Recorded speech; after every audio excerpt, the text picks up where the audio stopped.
धाम की जय। हनुमान जी महाराज की जय। सीता मैया थियो हैन त्यो सीता मैयासँग शादी गर्नको लागि कस्तो ऋषिमुनि सुनाउनु भएको बुझ्नुभयो। सीता मैयाको सम्भव भयो जनकपुर मणिमण्डप बुझ्नुभयो। तर सीता मैयाले के राख्नु पर्छ बुझ्नुभयो। धनुष राख्नेको बादमा सबैले वेट गर्नुभयो सीता मैयासँग बिहे गर्नको लागि बुझ्नुभयो। तर धनुष कसैले पनि उचाल्न सकेन बुझ्नुभयो। त्यो सीता मैयाले के गर्नुभयो, रामलाई आज्ञा दिइसक्नुभयो। रामलाई आज्ञा दिएपछि रामले उठाएको धनुष 3 टुक्रा भइसक्नु भयो बुझ्नुभयो।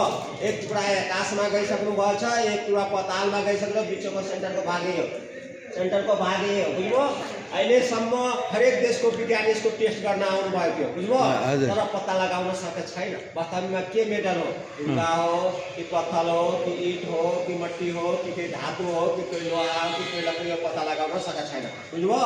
तर 20 वर्षको बादमा नयाँ टुक्रा ऊ रामको चरण छैन, नयाँ टुक्रा निकाल्नु भएछ बुझ्नुभयो। यो पिपलको पेड 550 भन्दा अहिले बढी बताउँदैछ विज्ञानीले, यसमा विष्णुको वास हो बुझ्नुभयो। यो पताल कुण्ड हो, यो सुकेपछि 40, 50, 60 गाउँमा पुरै अकाल मृत्यु भयो। यो सुकेपछि बारिस हुँदैन, पहिला 50,000 लिटर दुध डाल्नु पर्दैन, अथवा 50,000 लिटर पानी पनि डाल्नु पर्दैन। बाबाको अहिले 2 पुस्ताले नै पूजा गर्नुहुन्छ, 42 साल भइसक्नु भयो उदाहरण।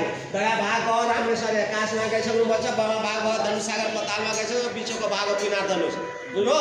दया भाग हो रामेश्वर भनेको धनुष कुटी, बाबा भाग हो धनुष सागर जो जनकपुरमा छ, गङ्गा सागर पोखरी छैन राममन्दिरको पासमा, त्यो तलावमा गइसक्नु छ, बिचको भाग हो पिनार धनुष बुझ्नुभयो।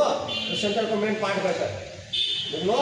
यसैबाट धेरै धेरै अब फोटो मेलाको टाइममा फोटो खिच्ने मनाइ छ बुझ्नुभयो। अहिले आइतबार मेला लाग्छ, अब 2टा मकर लाग्छ बुझ्नुभयो। आइतबार फोटो खिच्ने मनाइ छ, जति आएर चाहिँ खिच्ने अहिले आज मेला लाग्दैन, आज बुधबार हो, हामी सही टाइममा आएछौँ। आज बुधबार हो। त यहाँ कहाँ दर्शन गर्न पाउँछ अहिले विज्ञानीले